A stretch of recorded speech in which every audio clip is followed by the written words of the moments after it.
The Twilight Zone is here. Do you want to change your shirt? Nah. Okay. Fuck that.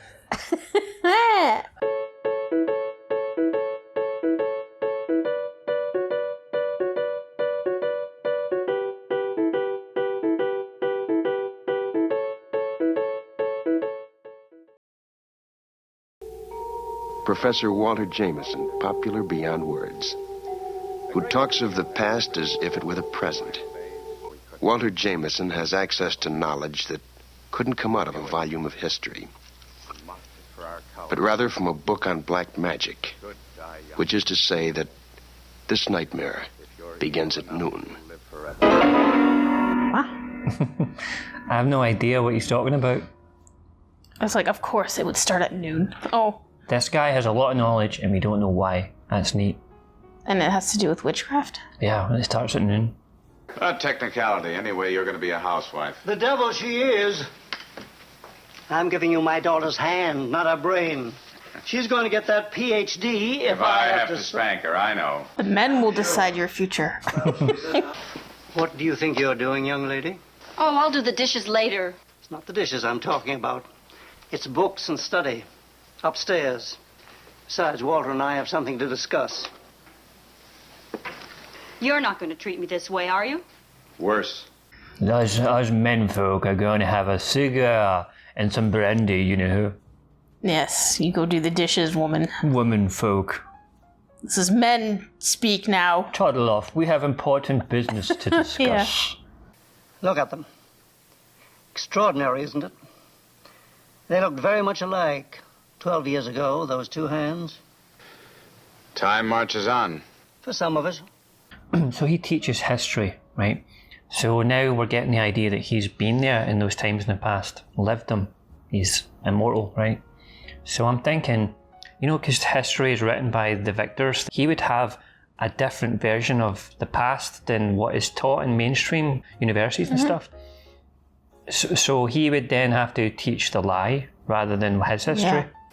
Just because I happen to look like somebody in a photograph. And happen to be wearing the same ring and happen to have the same small mole on the left side of your face.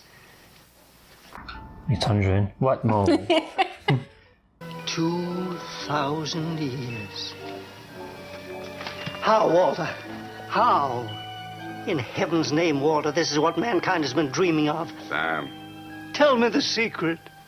I can't tell you the secret, Sam. Because I don't know it myself. I mean, you had 2,000 years to figure it out. Yes. He had 2,000 years to figure this out. He still doesn't know. Yeah. You know, this is what happens in Highlander. He could be an immortal, and he doesn't know why he's immortal. And then the fucking Kurgan can show up, just a sword, chop his head off, and he has no clue what's happening. He needs to get prepared. The Highlander is coming. Yeah. Get it together, bro. At night, every night, I dreamed as you dream of immortality. Only if a man lived forever, I thought. Would you want to be immortal? Ooh. No, because it's a pain in the arse. You know when you move house and you need to change your driving license address? That's what it's like being immortal. All the time you need to change your identity. And time for you would probably go quicker than it would for other people. So you look at your watch and like, oh fuck, that's been 40 years, I'm not aged, I need to fucking move, I need to change my address, I need to get a new identity. And in this day and age of technology, no, you're not going to get away with it. No. Disappointed! Another problem with being immortal is your memory. Like, how the fuck? I can't remember what I did last week or yesterday or the day before. How the hell are you going to remember 2,000 years ago? So to be immortal, it means you have to have a better memory than anyone else. Yeah, it would depend. Maybe it would grant you. But then do you really want to remember 2,000 years? Jesus. No. And I don't know, I think, you know how people change all the time, right? No one's ever the same. You have your default mode, and then you go through life, and then whatever comes at you changes you a wee bit.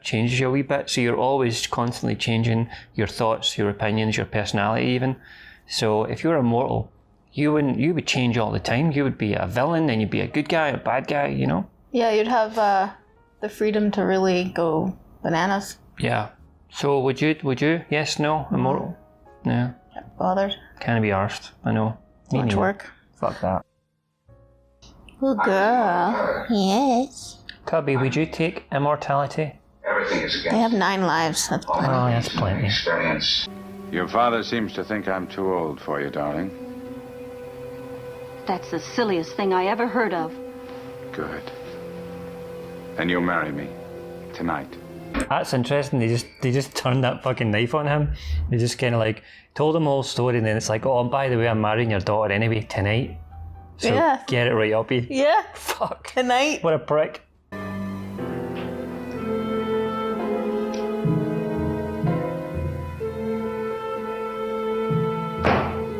You think you'd be like super rich if you're immortal. Mm-hmm. So what is he doing teaching? Yeah, maybe he. I read this book one time, and it was about. I did, take it with a grain of salt, obviously, but it was about. There's like secret people in the world out there who are like this. Only they're like other beings, I guess. Lizards. Aliens in disguise. Something that's not human. Right. But they look like human, and they're just here to observe us and interact. Mm-hmm. So they have ordinary jobs. They could be an ordinary guy in the street, doing an ordinary job, but they're there to do that ordinary job and just experience it. And they live among us, very few of them, and you would never know it if you came across one. I like that idea. Mm-hmm. Can't remember the name of the book, but why are they studying us? I don't know. Curious people, alien things. So what made me even go there? I don't know. Who are you? Don't you recognize me, Tommy? Look hard. Look into my eyes. You called them the most beautiful you'd ever seen once a long time ago. Yeah, imagine all the stalkers you would get. You'd get fucked. There'd be so many people showing up at your door. Remember that thing you did to me, you fuck? You can't go on hurting people.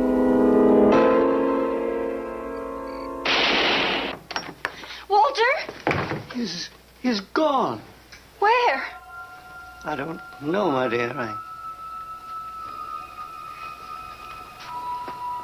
His clothes?